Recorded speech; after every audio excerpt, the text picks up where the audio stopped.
Bonjour à tous et bienvenue dans cette nouvelle vidéo qui aura pour but de réaliser les pages 253 et 254 de notre chapitre 11 solide de notre manuel Amplitude 1. Ça y est les amis, on l'a fait, on y est arrivé, on arrive au bout de ce chapitre qui était très long. Il ne nous reste plus que quelques exercices à réaliser et on pourra dire qu'on a officiellement terminé le chapitre 11. Bon, on va regarder ensemble les exercices. On va préparer dans un premier temps les deux premiers, puis on les corrigera, puis on fera les suivants et on corrigera et on aura terminé ce chapitre. Ok, regardons l'exercice numéro 1. L'été approchant, un parc aquatique a décidé de construire une nouvelle piscine. Ses dimensions sont les suivantes, 35 mètres de longueur, 25 mètres de largeur et 3 mètres de profondeur. Première chose qu'on vous demande, c'est calcule le nombre de litres que peut contenir la piscine au maximum. Ensuite, on vous dit, si le prix de l'eau est de 2 € au mètre cube, le responsable financier prétend que le parc dépassera le budget établi pour remplir la piscine qui est de 5 100 €. A-t-il raison? Indique ton raisonnement. Et finalement, on vous dit, le patron demande, si on diminue la hauteur de la piscine de 10 cm, le budget sera-t-il respecté? Indique l'ensemble de tes calculs. Donc on a ici un premier exercice qui parle d'une piscine. Dans la foulée, on va se lancer directement sur le deuxième exercice. On vous dit, calcule le volume de la pyramide à base carrée ci-dessous, sachant que la longueur AB vaut 4 cm, donc AB ici, 4 cm, et que la hauteur est de 9 cm. Et on vous rappelle ici, Amplix vous rappelle que le volume de la pyramide, c'est égal à l'aire de la base fois la hauteur divisé par 3. Voilà, vous allez maintenant mettre la vidéo en pause et vous allez réaliser ces deux premiers exercices. Vous avez vu que vous avez l'option calculatrice qui est ici et ici, donc vous pouvez vous servir de la calculatrice pour réaliser ces deux exercices. Vous mettez la vidéo en pause et quand vous les avez terminés, vous relancez la vidéo et on les corrige ensemble.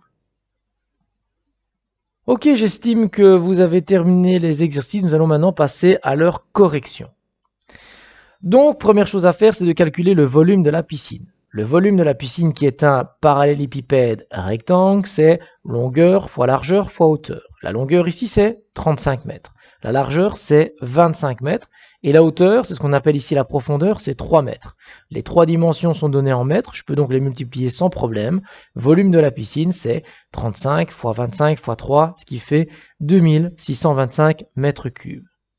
Après, si je dois trouver le nombre de litres que je vais pouvoir mettre dans cette piscine, je vais devoir me rappeler d'une notion fondamentale du primaire que je vais mettre au montage ici. Voilà. Et donc, cette notion, c'est de dire que 1 litre, ça représente 1 décimètre cube. Mais 1 décimètre cube, si je veux voir combien il y a de décimètres cubes dans 1 mètre cube, comme on est dans l'ABAC avec les unités au cube, j'ai 3 colonnes. Donc, 1 décimètre cube, je devrais le mettre 1000 fois dans 1 mètre cube. Autrement dit, je rajoute ici, voilà, comme 1 mètre cube, c'est 1000 décimètres cubes, et que 1 décimètre cube, c'est 1 litre, eh bien 1 mètre cube, c'est 1000 décimètres cubes, c'est donc 1000 litres. Autrement dit, ça, c'est le nombre de fois 1000 litres que je vais pouvoir mettre dans la piscine. Donc 2625 mètres cubes, ça va me donner 2 625 000 litres. On me dit après, si le prix de l'eau c'est de 2 € au mètre cube, le responsable financier prétend que le parc dépassera le budget établi pour remplir la piscine qui est de 5 100 €. A-t-il raison? Indique ton raisonnement. Eh bien, pour remplir la piscine, étant donné qu'on sait qu'on a 2625 mètres cubes et que ça me coûte 2 € au mètre cube, je vais tout simplement multiplier 2625 par 2, ce qui va me donner 5 250 €. Et effectivement, ils ont un budget de 5 100 € pour remplir la piscine et ça leur coûterait 5 250 €. Donc, effectivement, on va dépasser le budget. Donc, le budget de 5 100 € sera bien dépassé. Du coup, le gars, le patron, il se dit, bah tiens, et si on diminuait la hauteur de l'eau dans la piscine? On mettrait moins de litres. Et donc, il se dit, et si on diminue de 10 cm? Est-ce qu'on tient dans le budget? Eh bien, on va calculer le nouveau volume. Alors, le volume de base, c'était 2625 et j'avais comme hauteur 3 mètres. Mais maintenant, j'ai plus 3 mètres, j'ai 2 mètres 90 puisque j'ai enlevé 10 cm. Donc, je vais reprendre ce calcul-ci et je vais transformer le 3 mètres en 2,9 puisque c'est 2 mètres 90. Donc, je vais faire 35 fois 25 fois 2,9. Et là, j'obtiens 2537,5 mètres cubes. Je calcule donc maintenant le prix pour remplir la piscine. Étant donné que c'est 2 euros par mètre cube, ben je fais 2537,5 mètres cubes fois 2 et j'obtiens 5075 euros. Et comme j'ai un budget de 5100 euros pour remplir la piscine, eh bien, je suis dans le budget, donc le budget sera bien respecté.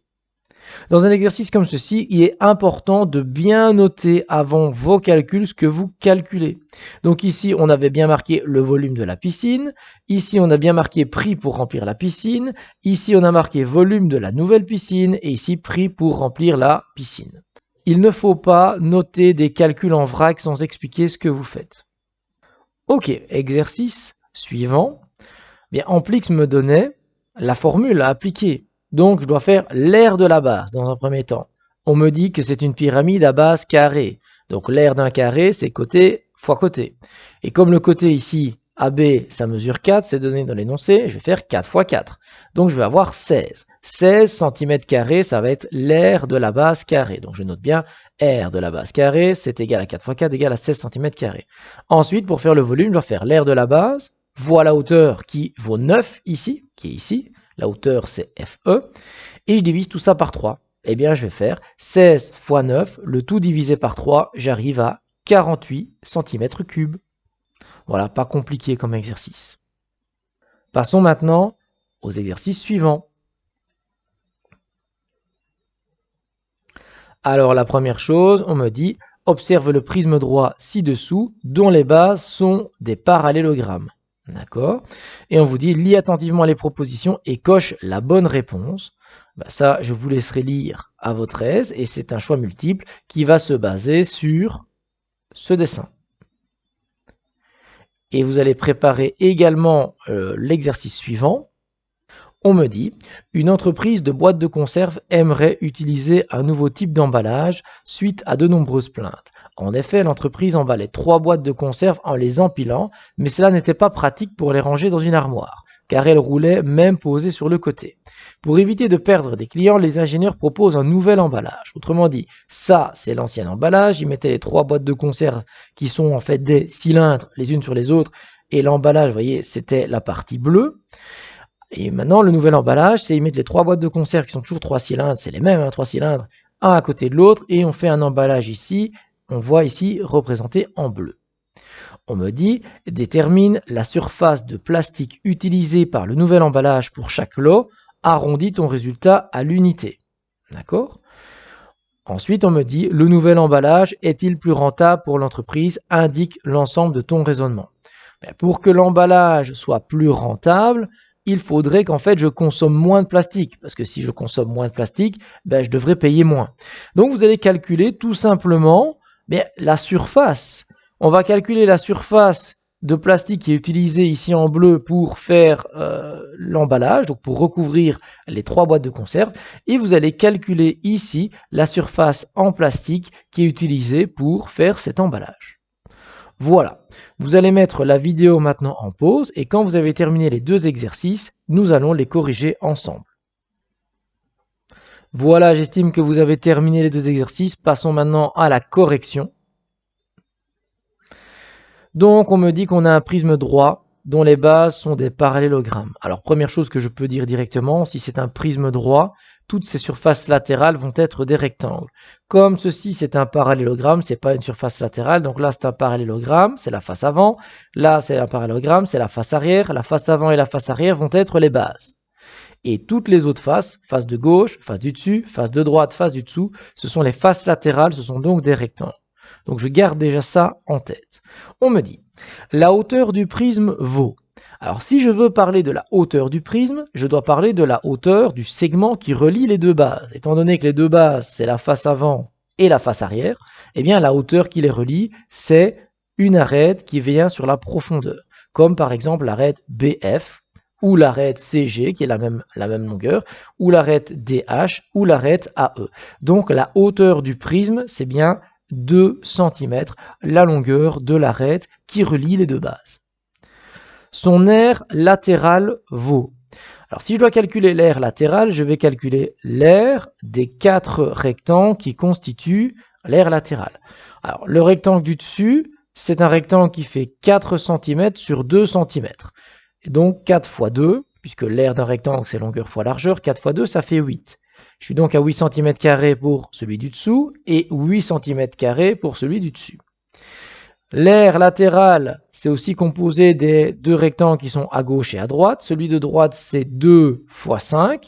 Donc, 2 fois 5, ça fait 10. Donc, je suis à 10 cm² ici et 10 cm² de l'autre côté. Donc, j'ai 8 plus 8, ça fait 16. Plus 10, ça fait 26. Plus 10, ça fait 36. Mon aire latérale, c'est donc bien de 36 cm². Ensuite, on me dit l'aire totale, ça vaut. L'aire totale, c'est l'aire latérale, donc de 36 cm², plus l'aire de la face avant et l'aire de la face arrière. Alors quand je fais l'aire d'un parallélogramme, je fais base fois hauteur. Ici, c'est 4 fois 3. 4 fois 3, ça fait 12. Oui, 12 pour la face avant, mais je dois faire aussi la face arrière, donc 12 pour la face arrière aussi. Ce qui me fait donc 24. 24 cm² pour les faces avant et arrière, plus les 36 cm² d'aire latérale. Je fais 36 plus 24. 36 plus 24, ça me fait mes 60 cm². Que vaut le volume? Eh bien, le volume, c'est l'aire de la base fois la hauteur. Bon, l'aire de la base, c'est 4 fois 3, puisque la base, c'est le parallélogramme. 4 fois 3, ça fait 12, et je fais 12 fois la hauteur. Et la hauteur ici, je vous rappelle, la hauteur du prisme qui valait, comme dit dans la question 1, 2 cm. Donc je fais 12 fois 2, je suis à 24, mais attention ici, 24 cm3, puisque je parle bien d'un volume. Et dernière question, dans la réalité, l'amplitude de l'angle GCD, cet angle-ci vaut combien? Eh bien, c'est un angle de la face du dessus, mais comme on m'a dit que c'était un prisme droit, les faces qui sont les faces latérales, ce sont des rectangles. Or, la base, on a dit tantôt, c'était la face avant, et l'autre base, c'est la face arrière. Donc, face du dessus, du dessous, de gauche et de droite sont des faces latérales. Autrement dit, je dois chercher l'angle d'une face latérale. Donc, je cherche l'angle d'un rectangle, et l'amplitude de l'angle d'un rectangle, c'est 90 degrés. Et donc, je coche bien 90 degrés. Donc, toute la difficulté de cet exercice, c'est de confondre les bases qui sont ici les faces avant et les faces arrière avec la face du dessus et la face du dessous qui sont des surfaces latérales. Ok, passons au dernier exercice, l'exercice 4. On me dit que précédemment, j'avais ce type d'emballage et que maintenant, j'ai ce type d'emballage. Donc, dans la question A, on me dit « Détermine la surface de plastique utilisée par le nouvel emballage pour chaque lot, arrondis ton résultat à l'unité. » Alors, ce que l'on va faire, c'est qu'on va essayer de calculer la longueur de cet emballage bleu. Donc, on va essayer de calculer la longueur du bord supérieur. Une fois qu'on aura ça, on multipliera cette longueur par 10 cm pour avoir l'aire totale de la surface bleue. Alors cette longueur, elle est composée en 4 parties. On a d'abord une partie incurvée ici à gauche, on a une partie rectiligne, donc en ligne droite ici devant, une partie incurvée ici à droite, et on a une autre partie rectiligne derrière. La partie incurvée ici à gauche, c'est en fait la moitié du périmètre du disque, donc la moitié du périmètre de ce disque-là. Et le périmètre du disque, je vais faire pi fois 2 fois le rayon. L'autre partie incurvée de l'autre côté, ici à droite, c'est également la moitié du périmètre de ce disque-ci. Et le disque ici a le même rayon de 2,5, donc on va être à pi fois 2 fois le rayon. Donc au final, calculer un demi-périmètre ici et un demi-périmètre, ça reviendra à calculer le périmètre total d'un disque. On a après la partie rectiligne ici devant. Alors, la partie rectiligne ici devant, vous voyez, là, cette longueur-ci, là, le diamètre total de ce cylindre, c'est 5. Donc, la moitié ici, c'est 2,5. Donc, ma partie rectiligne, elle commence ici et elle fait toute cette longueur-ci. Donc, elle fait 2,5 ici, plus ici, les 5 de toute la longueur, donc les 5 du diamètre. plus également la moitié ici, donc également encore 2,5. On est donc sur une longueur de 10 cm. 10 cm pour la longueur ici et 10 cm pour la longueur de derrière.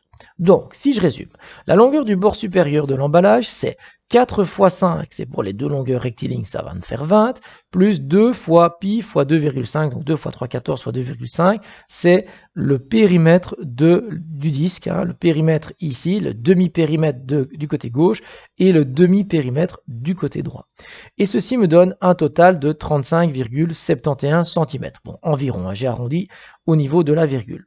Quand je vais calculer l'aire latérale, eh bien, je vais tout simplement faire cette longueur-ci, hein, tout ce contour-ci, fois 10 cm. Donc, ça me donnera environ 35,71 fois 10, c'est-à-dire 357,1 cm², puisqu'on parle bien de la surface latérale. On parle d'une surface, donc c'est en centimètres carrés. On me dit après, B, le nouvel emballage est-il plus rentable pour l'entreprise? Indique l'ensemble de ton raisonnement. On va calculer maintenant l'aire latérale de ce premier emballage et comparer cette aire latérale avec le nouvel emballage. Qu'est-ce que je vais devoir faire ici? Eh bien ici, je vais tout simplement devoir me rendre compte que cette aire latérale, c'est un rectangle. Ce rectangle a une largeur de 30, mais il va avoir une longueur qui correspond ici à toute cette partie incurvée. Donc en fait, comme le rectangle vient se replier tout le long de ce disque, pour avoir la longueur du rectangle, je dois calculer le périmètre de ce disque. Ce disque fait 5 cm de diamètre, donc 2,5 cm de rayon. Donc pour avoir la longueur de mon rectangle, je vais devoir faire le périmètre de ce disque, c'est-à-dire 2 fois pi fois 2,5, donc 2 fois pi fois le rayon, 2 fois pi fois 2,5, et je multiplierai cette longueur-là par 30 pour avoir l'aire totale de mon cylindre. Donc l'ancien emballage, c'est 2 fois pi fois 2,5, ça c'est la longueur, fois 30, et donc on va obtenir 471,24 cm². Du coup, l'ancien emballage, il consommait 471,24 cm² de plastique, alors que le nouvel emballage consomme 357,1 cm² de plastique. Le nouvel emballage est donc plus avantageux. Ce qu'on va répondre ici. Le nouvel emballage est donc bien plus avantageux que l'ancien puisqu'il va consommer moins de plastique et donc coûter moins cher. Encore une fois, dans un exercice comme ici, on ne met pas des calculs en vrac, on marque bien à chaque fois un petit titre qui correspond à ce que l'on calcule. Et bien voilà les amis, nous avons finalement terminé ce chapitre 11. Le travail n'est pas fini, on a encore d'autres chapitres à faire, donc d'autres vidéos vont vous attendre pour la prochaine fois. Mais en attendant, moi je vous souhaite un bon travail, une bonne fin de journée et je vous donne rendez-vous à très bientôt pour une prochaine vidéo.